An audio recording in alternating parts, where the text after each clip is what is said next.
fáiltearóh agus tásúlam tá golóir go site hir chúil tásúlam go bna me chluistal agus mana bhfuil tá an fáiltearóh tacht níos fuide chun tosaí.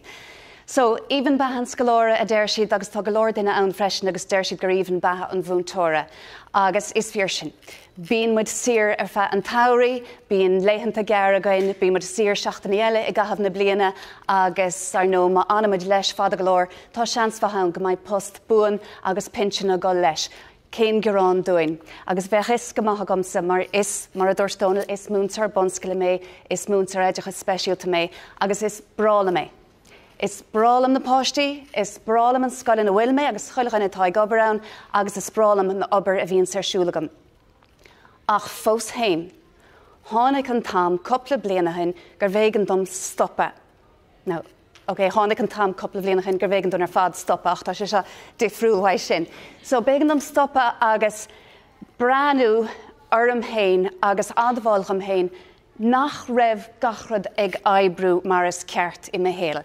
In anón go raibh mé tiáil na boscaí síl ar fad, na bringlóid ar fad a bhí amachróm, bhí si á cólíonna a gom, so níor bhéin rud fuile as bailach ach fós bhí mé tarseach ag deire chuile lá, bhí mé faoi bhrú, bhí mé faoi stras, bhí mé chola cola saníe agus dímách agus frostrach nach raibh mé tar éis chuile hort a cholíonna agus nach raibh mé in ná céad faoin géad a hort I ngach réimse. Agus níl me caint ar strachelt agus feibanna meabhar chláinte dain, sin rud eile ar fad, tá mé sé caint faoi an na feibanna agus na strachelt céine a bheith gomsa agus na múntarí eile a bhí timpeala orm. So just an levéil dachrocht se agus na dúchláin sin a bhí ann á lá go lé. Agus ní raibh me se sásta ghlacha le sin, ní raibh me sásta a bheith ag cúnal orm is strachelt gan tuiscint níos fearr chunas ara a thuirt dom hain. As mar a dúirt Donald Cáimid ara a thuirt duin hain, más táid gur bheith freistal agus thuirt ara don na páistíos ar gáir, dár cóirde, dár glinsa agus gachrad eile. So thosa mé déanamh neart taide, ag éisteach le podcréalta ag déanamh cuasaí a lúna, fuair me ilsa mar cóista sláine agus fláine agus de réir a chéile thosa mé fáil tuiscint níos fearr ar céird is féin ara an. Mar nuair a chuda mé se an focail féin ar a ribhe sin, seachan sais íomhá bhí a tacht, bhí sé tacht ó na meán agus gacháid eile, agus cé bhfuil an féin patracht sin go háling agus fiúntach agus is brála mé, bhí mé hén sa sána a réir an sean ar a landal mé, sprála mé, ach ní hééis sin réitsacht na feibe ar fad. Cowrins na tréimhsí agus na gníomhíochtaí sin linn, ach caimid a bheithin an breanú ar pictar níos omláine agus a féchant conas gur féidir linne taú leis an sláinte omláin, mar sin atá gceist le féin ara a bheith ag tuairt ara don sláinte omláin. Idir sláinte isacúil, sláinte hóisialta, na meabhar sláinte na mothúcháin agus spiridálta agus tá réimsí eile a bhíonn caitisteach an sin freisin. So déach mé arb se agus ní raibh siad mar mór an cabhair dom le bheith áíire. Bhí siad ró tebi, bhí me breanú ar sláinte omláin agus rá bhfuil cá dosím. Okay, so sláinte mothúchánach cad is féidir lomsa a dhéanamh le sin, bhí me cuairtú freigraí níos practicúla. So de réir a chéile thosa mé ag tarings na snáitheb fála chéile agus a ggéir struchtú réigintí dhéanamh dom hain ar dús, agus tháina mé níos leis an rud seo an fáine foláine. Agus sé atá gceist le seo ná bailach le féchant ar féin ara, sa chríos gúilmid ag tuairt ara agus ards ar réimse ilgnéitheach den sláinte ar fad. Chun leas agus tarbh a bhaint as an saoil ina omláin, agus spin an cospóir is mó a bhí agam. Go mbeadh mé sách sláintúil, go mbeadh an tainmh a bhaint as an saoil, seachas just a bheith ag tiáil na boscaí agus ag dul ag marachdul ó lá go lé. So an fáine foláin is seo, tá sé dearthe le 8 réimse difriúil. Ach ar nó cosa le fáine ar bith má chuoíonn tú ar an hula hoop, má tá bearna an sin, má tá lúbar lár ní rothlíonn siad. So tá siad ar fad táhachtach. Ná béad a gnéanamid béim a chur ar rudaí difriúil ag amantí fuile, ach just Haar tréimh se ama gombeich mit ag tuairt ard na réimsí difriúla se, agus rach meisteach go mion san 8 réimse se le tuiscint níos fearr áil arb sin. Ach tá siad fitte fuite, tá siad idir cheangailte, tá siad ag bra ar a chéile, agus má thugamíd ard ar ceann amháin, bé tú freisin ag cabhrú I ranóg agus réimse eile. So, rach mé tríd an 8 réimse agus an sin leabhar me níos déarnaí faoi conas gur féidir éis seo úsáid dúin hain a gur argóid féin aire. So an céad cheann sin batha beoga, ní léon díomhar an seo, tuige muoin ar fad mar bhúntóirí, caimid bheith ag glúiseach go maith agus go minic. Deirmid go minic é leis na páistí ach tá sé fíor faoin hain freisin.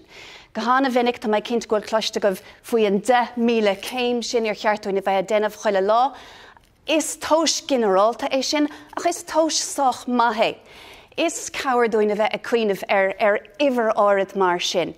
Now, muid a mar bhúnsáirí le bheith fearnach gach seans go muid déanamh leat na céimime sin agus muid ag múna a gahabhann le. Tá sam tá léhananta go déim se bháile agus bé 8,000 céim ar a taispont ar mórdor.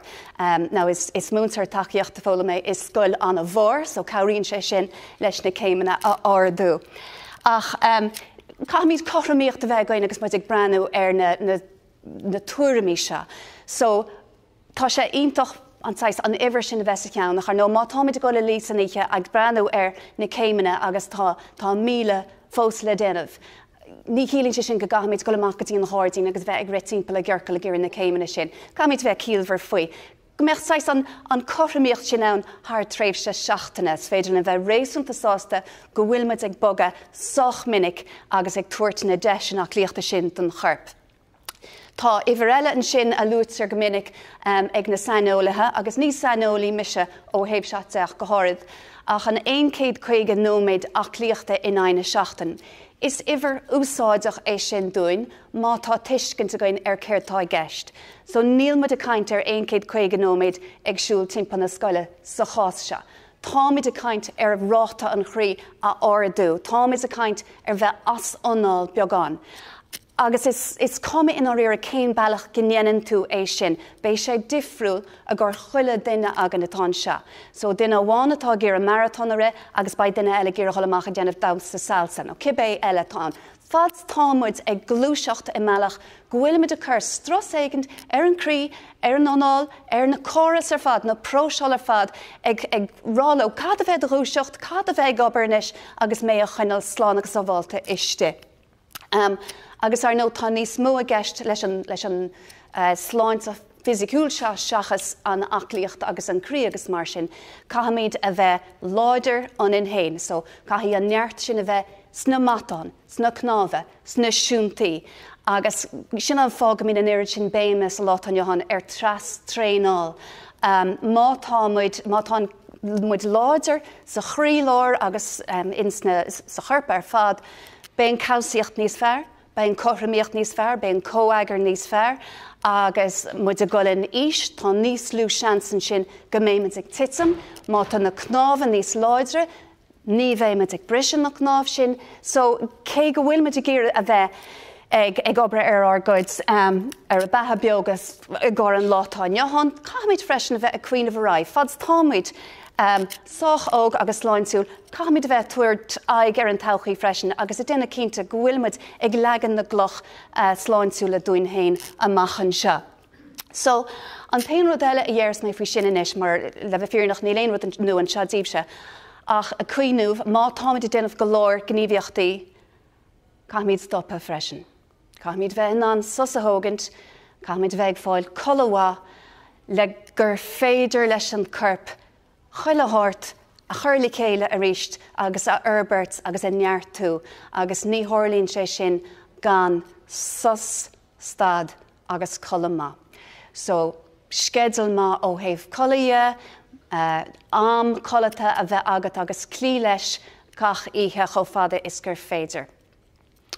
OK, so tá me se héis a bheith a caint ar bheith a boga, agus mar a dúirt dóna leis múntar yoga mé, ach ní mar chun se dhéanamh inis Lordach ní méid gléiste lena haid.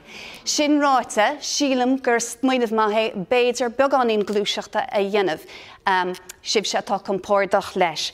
So tá tá sibh taréis béidir lónmóra ithe bainimiid tríal as béidir cuineann ar sí nó tá uair thug méid seasta. Aontainna tá géire é seo a dhéanamh lom, tá fáilteómh tríla bhaintas.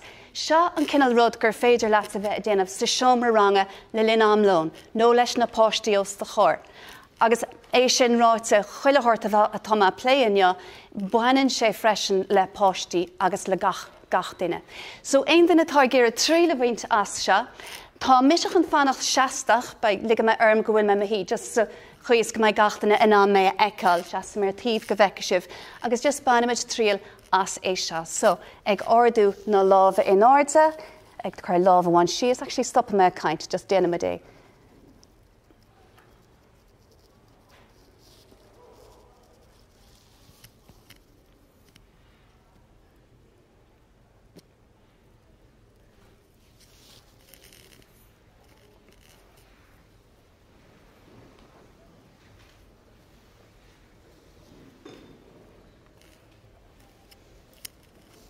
Bhfuil gachtainna ná mé eáil sin.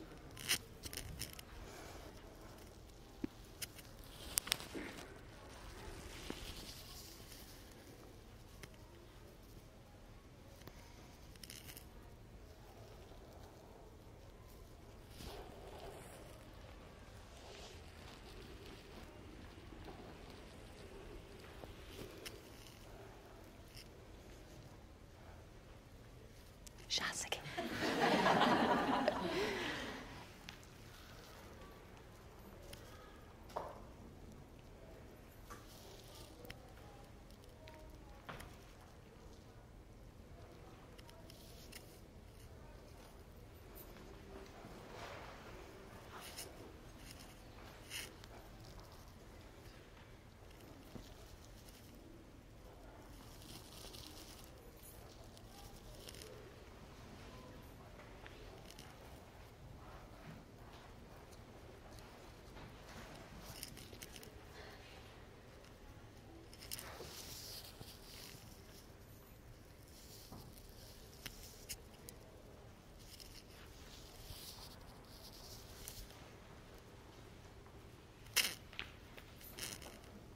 Ní bhach me leis a ceann sin.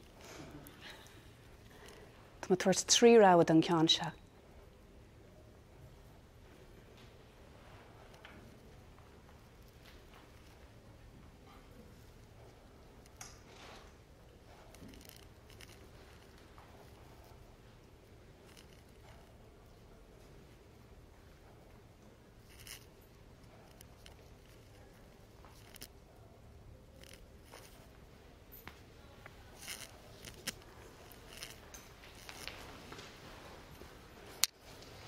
Ráha a hain, cos a trasni ag na rútín, ráha dó, cos a trasni ag na glúine.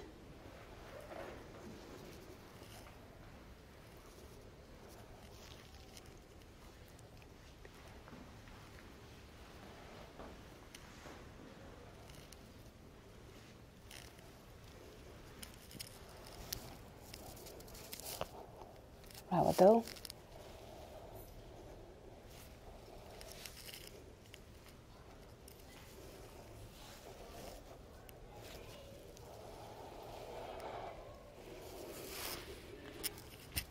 Má sibh, sin é. Má sibh hain. So glúiseacht go maith go minic. Ní thógann sé móran. Tá mé se as anál, níor thóg sé móran in échorm. So ag bogar ráhhaid sin go dtí an dara réimse. So a ríist ní léon rud nua an se, tá muid ag gcéir bheith ag cothú an chorp. Tríd méid atá muid ag tógáil isteach.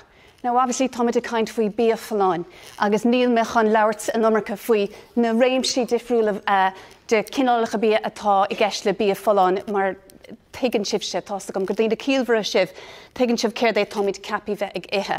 Cá muid cuoinú go bhfuil smacht a gcuine ar an bia, agus nach bhfuil smacht ag an bia arna. Tá muide ag gceannas muide a déananas na cinenne, so déanamh míid an cinenne ceart ó thaobh an bia. freisin ar atá muid caint faoi muid hain a chothú, tá muid caint faoi méid atá muid tugalaisteach ó thaobh na súlaide, so agus na clúsa. So na meán camarsáide an méid atá muid feiceáil ar na scáilán. An bhfuil sé dúltach ar fad, an bhfuil meascán dúltach dearfach ann, an bhfuil muid ag tuairt cothaíochta dúin hain ón méid atá muid tógal isteach. Ó thaobh an anália, bhfuil muid ag déanamh go leor tógal isteach ar air uair. An bhfuil muid ag timpplú muid hain le toxicí ó thaobh an timplachta de, na sprays agus rudaí a bhíonn sagan, an bhfuil muid tógal isteach ar numarcha rudaí atá ag déanamh dochar dúin. Caithimid bheith airach faoi, caithimid bheith ag smuoineh faoi, mar sin atá a gceist le cothú cuachtach ó thaobh chuileáirt. Obviously, aontainna bhíonn sa déanamh cócrocht dómh hain, tá sé sin bhád níos sláintúla ná bheith ag ceannach bíos na pacáistí agus mar sin de. Agus tá trocht an sinna gom ar lais agus mar sin. Tuigeann sibh hain níl meach an dul isteach má tá lais ag tasúil an chorp le tú a chothú, tógann tú an lais sin agus tá sé sin faoi stúr dochtúra. Tá sé seo ag brach chuidhá ar an airachas agus an féin aithne. Now, tá gom cloisian muid annach chuid féin airachas agus ar dús bárin ar bhíon sleán an sin a gom faoin an patrocht agus mar sin. Uaireanta déanamid sais an airachas an ruúige chur air ag smaoineh faoi sin rud breise ní láma gom dó. Actually, bícheart go meach muid ag cuiineh ar an airachas mar rud atá baintach le gach gní dar síl. So ó thaobh seáde nuair a dhéanam se caint ar an airachas, tá mai caint ar túnáil isteach go dtí an corp, go dtí an spéras inmhenach sin agus bheith feasach ar céir é atá ag tastal a chorp nó céir é atá a chorp ag dúil tú. Bíoch sé sin mar bia nó éon cheo eile. Ag bogó ráhhaid sin agus ális cin mata aon ceiste nó soléirú a tastal faoi aon cheannacha seo tá mai anasásta ceistena ragart níos déirní. An tríú réimse an fáine fáine an sin, cónasc agus ceangals. Now, I méile déanam tagart chu se mar Connect 4, mar sin atá an imime thuairim se de. So an céad áit, an céad rud atá táhachtach ná nasc a dhéanamh lom hain. So se a ríist ag tachtarráis, ríist gus ríist eile go dtí an féin aithne. An bhfuil dóthain aithne gom orm hain ar na luachanna atá táhachtach dom. Ar na tréthe atá anam atá béidir níos láidir gom san á daoine eile agus bhfuil mé ag úsáid na tréthe sin. An bhfuil mé déanamh príochtú ar na rudaí a héal atá táhachtach nó na daoine a héal atá táhachtach. Na daoine i héal tugann sé sin méid dtí an dara chuideá seo, so an nasc sin le daoine eile. Tá sé dír cos le OSBS. Mé héin agus daoine eile, tá na ceircail sin mar a ggéine agus tá siad táhachtach. So an taobh sóisialta, an sláinte sóisialta sin idir mé agus má fáirtsaí, má chláán, má hailech, má cóirde, nó má chóglachacha an cóphobal sin in bhfuil mé ceangailta leis ó lá go lé. Tá sé fíorthábhacht agus tá go leor taide ann san látáine hán ó thaobh an tábhacht a bhainins le ceangailt a bheith goin go sóisialta le daoine eile. Tá go leor cainte faoi láthair sna scoileanna faoi an tábhachtá leis an caidreamh idir múntóirí agus na páistí ó thaobh na fáinne de, agus tá sé sin fíorfreisin faoin ceangailteach na caidreamh sin adrin hain. Go háirid mar foran scoile. An tríú ceann sin an nasc le de hímpelacht. So in áíar a seahéan an tríú fáine, seo mé héin agus an dam mór. So seo má áit I ggóhéics an dam mhór. Agus beidir goil má caint ar an nasc sin leis an timpplacht áitiúil, an timpplacht nádúir a beidir, ach tá má freisin na caint faoi mó ról mar séránaí an dam, agus céirdíad na freigrachtaí a ghóns leis, agus céirdé ar cheart domsa bheith ag déanamh le na freigrachtaí sin a cholíne. So tá sé mór a hóhan mar sais circalín, mé héana agus an dam mór, ach tá sé tábhachtach agus beidir go sibh bhfuil céim fá go sé tábhachtach ó haon féin na aire. Céim fá go má caint ar bheith ag déanamh rudaí ar wath leis an dam in áit bheith tuairt airach am hain. Tá sé croithe gunnéanann sé maithas dúine a bheith ag déanamh maithas do dhaoine eile agus do rudaí eile. So tuach mé rá an pointe sin go lua a ché sinna chuine le teann. An ceathrú ceann sin nasc nó ceangailt le do rún, tagann sé rais in áíire nasc lom héin. So céir é do rún, céir é an cúis dar leat go bhfuil tosa an seo, céir é an cosán atá rót, agus a bhfuil tú ag fannacht an cosán sin, an bhfuil tú ag cólíne an fís atá agat, nó an bhfuil tú taringthe as an cosán sin leis na freigrachtaí na dúlgaisí fad atá ort. Agus an bhfuil bailach le tacht rais de chosán héin, de rún héin. An ceathrú réimse chun fáine foláine ná an achar anála. Breathing space a thugam seo I méle. Agus tá go leor tréthe difriúla bhainins le seo ach go banúsach seo an seans a thugant na dúlgaisí na dacrachtaí na dúchláin a chur leatíomh fear tamil bheag agus a bheithinán seasamachas. Go physiciúil, beidir just dul amach faoin airs, nó go le taistil agus imimecht, nó sa bheabhar nó iste anna tain. Bailach amháin nó bailach eile go bhfuil strateisi agat le sosathógant, le parcáil a dhéanamh. Na rudaí atá dachar agus dúchlánach, agus níl me rá ganháil in neceló riamh agus neamhhard dhéanamh mar baid siad an na gcónaí chur strasaín, ach strateisi gur féidir leat sa úsáid, gur féidir leat seasamh machas, nuachan a dhéanamh do chuid fuinmh agus do chuid saláthir agus acfannaí in bheanacha agus in sin in an golarráise go ríist I meallach níos treise. So tá go leor bailí difriúil gur féidir é seo dhéanamh agus a ríis béis seo difriúil a gur gach duine a gcuin. Agus tá gom gúil si bh cloistá mé rá sin le gach sleánan, ach tá sé fíor go bhfuil muid fad an éagsúil na chéile. So níl éon mún le a bháin ann. Sin an fá go mé sáis tuairt an creatalachtíomh agus caithe tú do bhealach héin a roundú le lo sin. So féin chóram, so tagann sé ráisiríochtaín céad slán an sin. An sána sin thug mé tréis eistir 3 uair go le inné sa dúchadas agus a bháisteach, bhí mé ag déanamh féin chóram dom héin, bhí mé ag tógal nóid chum héin gan éon duine eile, ag ghlachas sos achar anála. Ní gá go mecht tú leat héin na gcónaí, is féidir leat bheith go ar siar le do cháirde tá tú fós ag tógal achar anála ón gná síl léithúil. Agus go minic deir daoine bhfuil tá sé sin fáin agus dúirt mé héana rud céine ach níl an tám agamsa le seasamh amachas. Tá nómarcha le déanamh agam agus go hidéalach tá sin go brá, níl an tám agam. Agus níl mé rá nach bhfuil sé sin fíor, mar tuigim go riomhach cé chu dachar satá sé an tám a dhéanamh go rudaí. Ach tá strateisi ann. Ceann bháins na strateisi úsáidim se a aimse cabhrach ná an próca príoreachta se. So má chuoineann tú an próca se mar tréimh se ama, béidir an lá nó an seachtain. Má thosníimiid tríd na nithe beaga fad a chahabhisteach sa phróca se. Na stocaí atá talamh, ní sampa daoine eile tá mé dtíhir a beag stocaí ón talamh sa bhaile. Má chuoineam orm ag déanamh an stuff sin fad gan éon plán, bé me phróca líonta, agus ní bheith mór an fiúntas le feiceáil. So caithe me plánál a rá, caithe me féchant an próca folamh sin, agus cuioineh céirdaí na clocha móra. So má chaithe tú do fáiste feocha suas ón scoil ag a tríochlag, sin cloch mór. Ní féidir leat neamhhar a dhéanamh sin, tá sé mar cuid go de skedal, caiisteach sa próca é. Agus pé rud eile nach féidir luhaid, caithe ó dhéanamh tain siad sin isteach sa próca dús. An sin fecinn tú cáhain na barnaí ag gur an stuff eile. An achar anála, an féin chóram. Mar tá barnaí ann. Béidir nach méid tú ggéire gach rud bháile dhéanamh an tachtain se, ach má dhéanann tú na clochaí móra tús na seachtainna se hagann, béidir go méid tuile spás sa phróca i ggur coppla rud eile.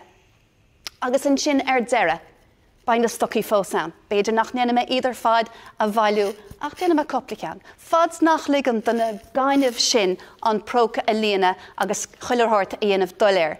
Bé mé an am a dhéanamh gan na rudí tá tábhaach agus reinsam a dhéanamh a gur na rudí atá gomacham. Okay, so just rud be goháin eile faoi an achar an spás sin a chothú. So Louis mé an spás timplachta agus détá leart faoi Marie Kondo ó héobh sin de freisin agus go physicúil spás ghéanamh timplar tain trí fá réiles an stuff fad nach wet. Agus féidir linn freisin spás a chothú anin hain leis an anál.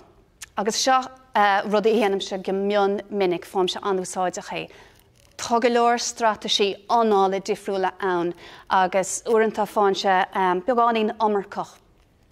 Déanam míocht a dhéanamh siimplí. Má tá tú thuirseach, má tá an fuineh híos ar talamh, má tá tú goilthart agus airíonn tú go bhfuil tú ag tití go talamh leis a brú agus an stras agus níl fuineh bheat. Tá tú ggéire an anála úsáid le tú héanamh bhúscailt agus déanaan tú é sin tríd anála isteach agus anála sciopí. So má tá mé thuirseach, béidir go dhéanam mé agus cabhrá sé sin le má dhéanam 3 ceire ceann chó sin. A bhhailart an sin, má tá go leor atáirliú i d chligan agus tá tú in ord an seo de cheann agus tá tú i gréthart an anála in ord an seo, tá tú ggéir tacht a reis I ddír a reis go talamh a ríis agus déanaan tú a bhhailart, déanaan tú anál amach agus análú máil. Tá mé sé trééis bheith a leirt an sciopí ar fad, tá sé se a tastáil weimse inis, tá gom cuirdíh é dhéanamh lom. So tá méid chun anáú isteach, choirh 3, agus anáú amach deasmáil th choirh de 5. So ag tasú just trín scaoile leis an anál. Choirh isteach, 2, 3, amach, 2, 3, 4, 5. Tú hain uair a bhain eile.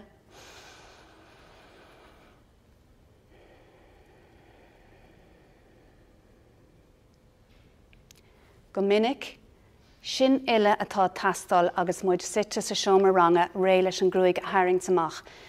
Uaireanta just an 10 seconds sin a thugant déine sé an difriocht dúin.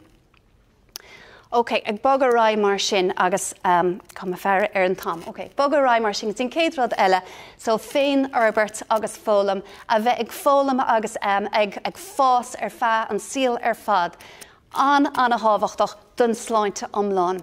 Go minic tagamid amachas na cláistí a lúna agus táid i ggéire ar mealacha dhéanamh agus chuirmid go leor fuineh isteach bheith ag cáilethe agus ilse gur seaasúd agus ile agus na postanna ceart áil. Agus an sin bíon sais plateau ann. So tá mis sé seasta an seo arálah ní lisa gom cén stáide go bhfuil gatainine ach ná lig den plateau sin fannach socar ró ada. Cahamid cuinál Earn a bheith ag ferbert ag fólam agus a cuinál ag cahamach na fréimhe agus na géige sin. Mar don sláin sa hain, má táid tagcha go puinte stadach sin, tá sé dachar tacht amachchas sin. So tá go leor bailí gur féidir leat cuinelart ag fólam agus ag ferbert is féidir a dhéanamh mealach ar an gosán garmúil mar bhúntóirí nó las moch an scoil ag ferbert spéisina nua agus mar sin. nó ag taistal, just ag ggéir an saoile eáil I mealach níos lethne. So tá mé rá nálaigh cho sin stoppa, ná fan go mbeidh tú éirí as, cuinemuid ar an céir é an céad rud eile. Agus ní gágur rudí móra a bheith ann, ach céir é an céad sprach eile. Tugann sé sin a raibh mé go dtí lonrú luacha. So a rís seo ceann atá beagáín aisteach, mar tá muid a caint faoi féin aire agus féin chuairim, agus tá muid a caint faoi am a áil dúin hain, agus anis tá mé sé seasamhain seo agus tá mé rá becheartíh a bheith ag tuairt thneis chomá. Becheartúirt a bheith ag tuairt do chuid ama, do chuid foiinemh, do chuid ispéras agus do sana olalas. Agus beidir go sibh sígal, ní féidirlam tuairt níos mó, agus tuigim sin, mar bhúntóirí bíon muid ag tuairt anna chuid. So tá cáthraíocht ann, má tá tú tagcha ag an teorann bhfuil caithe tú meas a bheith go tain ar sin. Ach tá an taide ann a dhéann se smó go mín smuid ag gníomhú a bhaithe daoine eile, se smó sonas agus áthas agus sláinte ansmuid hain wai. So tá áthas údamónach mar chuideá sin bhí na gréigi a caint an sonas nó an áthas hedónach agus údamónach agus an tuairtarás seo cabhríonn sé linn a bheith níos sonna agus sásta anin hain. Agus táimid mar bhúntarí an bheith ag déanamh é seo ag coachál na fóir na chapel nó sport be agus ag déanamh drámaíocht agus mar sin. Ach ní gá go mbeadh tú ag clí le bheith ag tuairtarnáis go dtí na páistí scoile. So is féidir leat a bheith ag nascú le de chomhphobal nó leis na tá go leor féidireachtaí an sin ach a bheith ag cuineal ort ag riint an méid atá. Mar tá annach chuid fólamthe agat sa tharna blianta, so tá sé go má bheith ag chuir sin a rá a ríist. Agus Aisling Áling. So tagann sé seo a rás beagán go dtí an fólam agus an Ferberts fad réimhseach sin. So ríist cahamid a bheith ag féchant a rá. Rud a bhána se hé a bheith ag díriú an airachas agus ag díriú an bommate seo faoi láthair agus a túúná leisteach cé chuí bhfuil mé inis. Ach cahamid freisin, plán agus fís a bheith goin gur féidir na bheith ag boga I dro chomá. So a ríist ag tús ar síl mar bhúntóra, beidir go bhfuil an físin an a láidir, nó nuair táid tí éirías, beidir go bhfuil plán agus fís ach misisirálaat ná fan go dtí sin. Bíoh fís éigen agat, agus ní marrá go gatha se bheith mór mílteach ach bíoh isat tá céim eile gur féidirlam tógáil. So ríist tá sé seaáis cosú leis an sleán an eile gur má caintear ach bhfuil bí gcónaí ag féchant an céad céim eile. So ó thaobh an fánn agus an fís seo, is féidir na bheith buíoch don méid atá agan, agus ag gháil buíochas as na banachtaí le atá agan, agus féidir an freisin a bheith ag iarán níos mó, agus tá sé sin cearca leir, a bheith ag níos mó dúin hain. Ag úsáid do chuid tréthe agus ag féchant gúil de luachanna fad á cholíana at. Agus tógann sé stratais, tógann sé plán, agus an sin tógann sé gníomh. Agus ní gá go mbeadh an plán fad le feice leat, ach bhfuil is céir an céad céim gur féidirlam tógáil. So ní muid chun mór an ama a chahabh se, ach gur just 10 second san áit ina bhfuil tú. Tá fáiltrót na súlaghúna nó breanú síos go talamh, agus just déanaíocht saoú tú hain an saoire se thugaing. So go ná lá an saoire se thugaing. Lá deas, so lá idéalach. Céir tá tú I déanamh, cé tá leat, céir é atá tú I gaireachtáil. Le mar inis 3 bliana, cá bhfuil tú inis.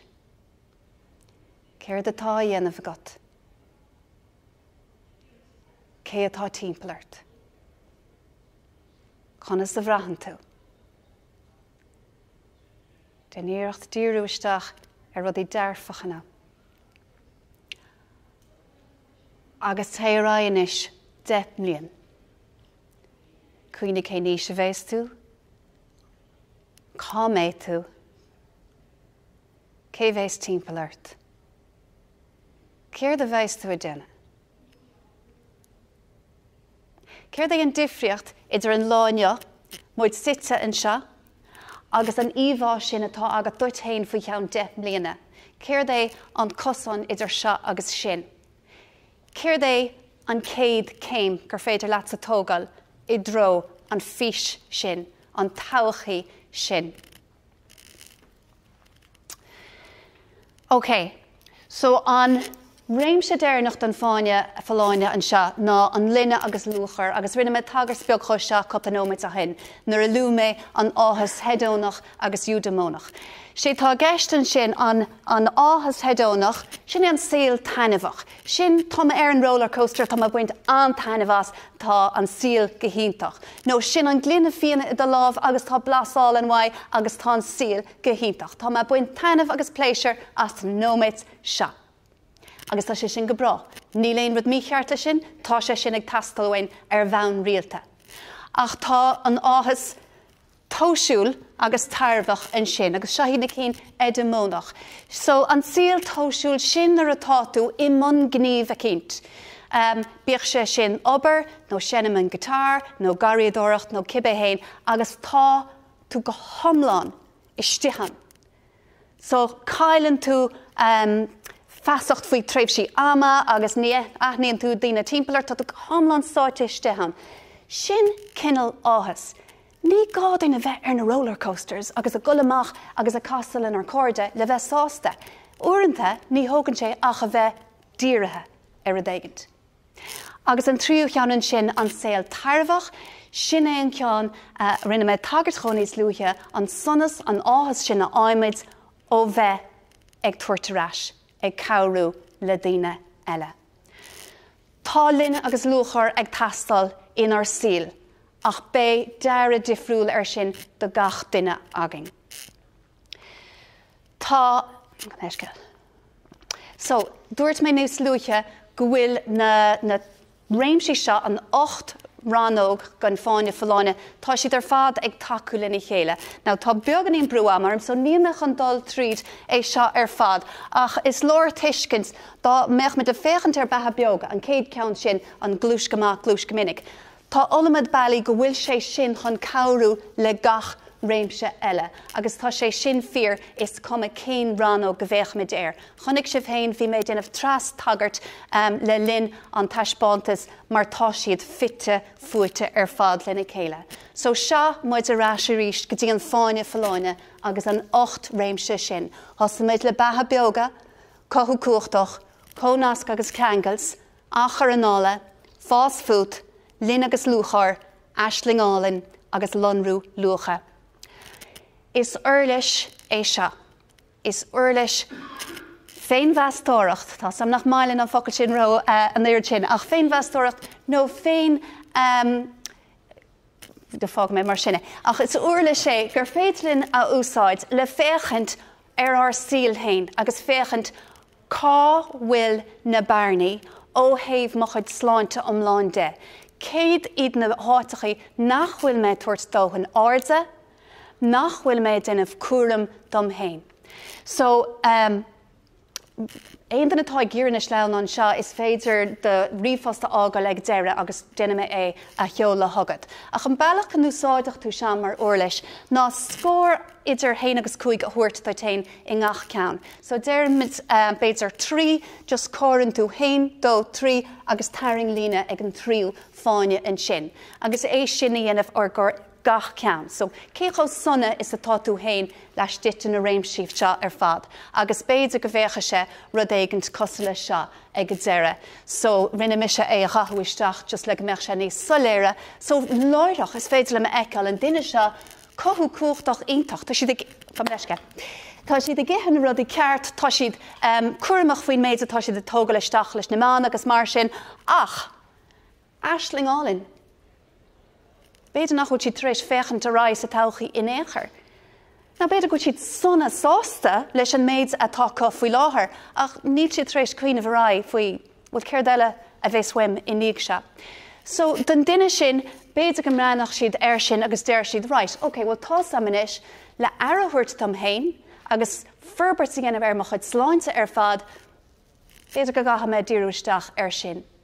No beidir go sé sin róghúlánach ar dús agus tasnách siad le éigent a bheith sais measartha agus just curlle sin agus just an muín a orú beáin solidúach siad rud éigent atá beidir róheachar dómh.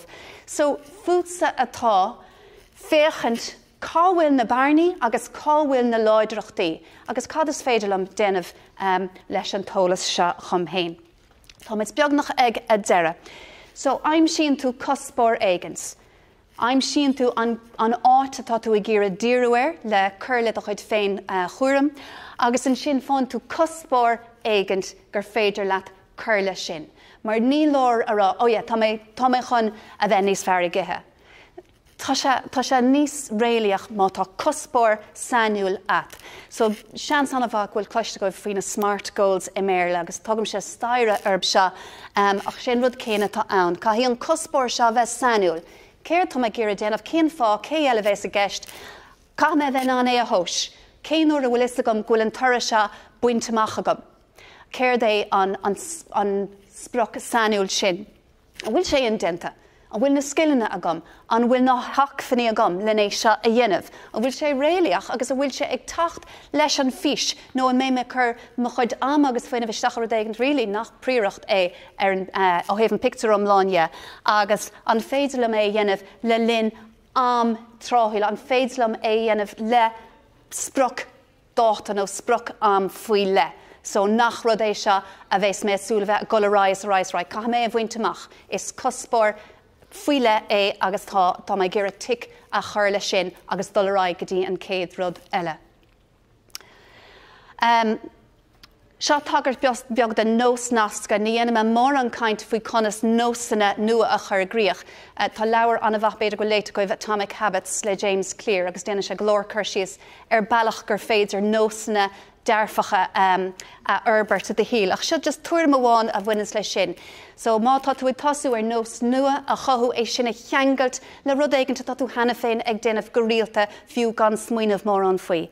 Agus an sampla a tugtar go minic ná déanamuid ar fiacla a scúba chuile lá, so béidir má mé ggéir a bheith gobar ar mo chuid chothraíochta, as se haach déana mé mo chuid fiacla a scúba ar chosamháin. So bé mé ag cheangalt a nós nua leis an nós a tá hena féin fréimhíthe. Now, an fáinne fáinne se, is cratlach é se, is uirla sé, don gná duine goin atá ag géire a bheith doling le gná dacrochtaí léithúla. Má tá duine an seo nó duine ar daithne atá ag strachelt le dacrochtaí níos duimhne ó thaobh na meabharsláinte de, níl mé grá ghuiil an fáinne fáinne se mar réiteach na faibe, níl.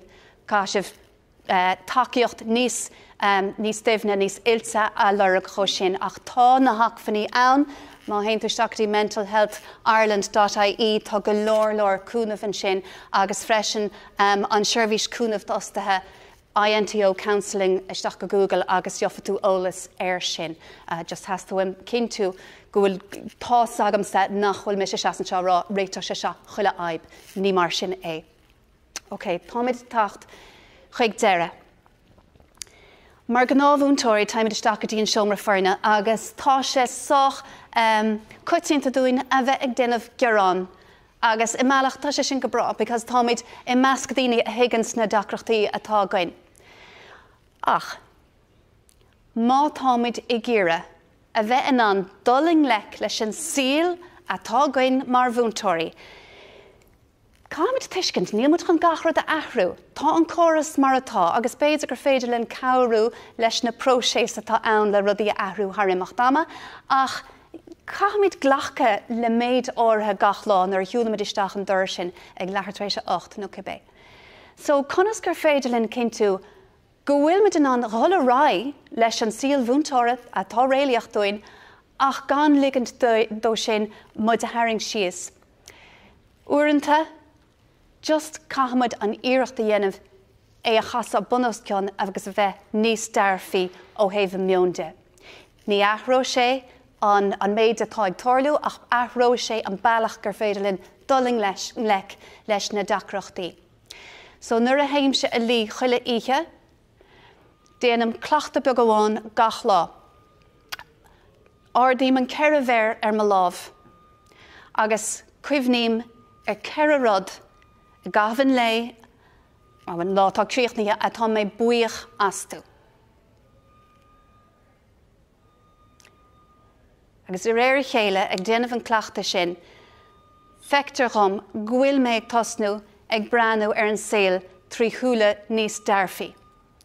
An síl céine, an scoil céine, is mis an múntar céine a bhí, ach tá mé níos treise, níos láidre I doling le leis na dacrach trí.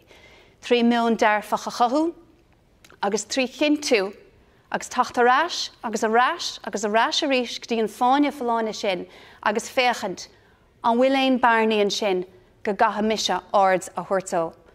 Dom hain, watha lom hain, agus watha leis na daoine eile atá ag brach arm. Chord agus mé seasta an seo inis. Albert Sternach. So tá mé críoch núnis agus tá mé gáir do a bhéire.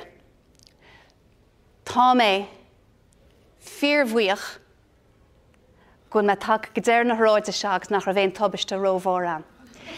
Tá mé fíormhuíoch a bheith an seas an óstáin an neo in áit a bheith sa seomra range tróna de híine agus beidir seansfach go se carbáistí ngáileh. Tá mé fíormhuíoch go bhfuair mé an de seo ó chaile is a bheithin seo I bhfuair láthair an neo. Tá mé géire an tachtreach seo a scapa go bhfuil bailí gur féidirlinn ar a thuirt doin hain. A charéon rud eile tá mé thar a bheith buíoch díobhse a cháirde as siúlaisteach na dóirsí sin agus éisteach a thuirt chumsa. Tá súlagam go mééis bhanán imimecht ríist agus snáhín éigen a haingt libh a bheits mar cabhar díobhse. Gur míle mágah.